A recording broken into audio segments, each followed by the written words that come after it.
Iyalah, jadi ya sudah. Kalau sudah mau selesai ya sudah.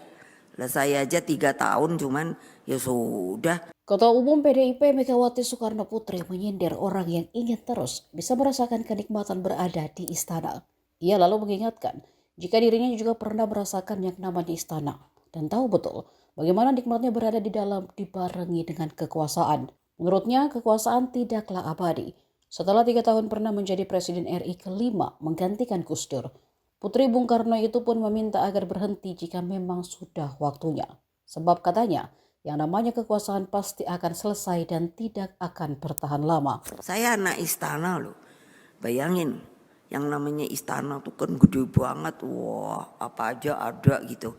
Makanya kenapa orang yang masuk-masuk gitu sekarang merasakan kenikmatan itu. Terus kepinginnya kalau bisa meneruskan. Udah berhenti dah. Orang namanya kekuasaan itu selesai kok. Nggak langgeng. Iyalah, jadi ya sudah. Kalau sudah mau selesai ya sudah. Selesai aja 3 tahun cuman ya sudah.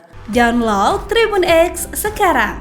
Menghadirkan lokal menjadi Indonesia.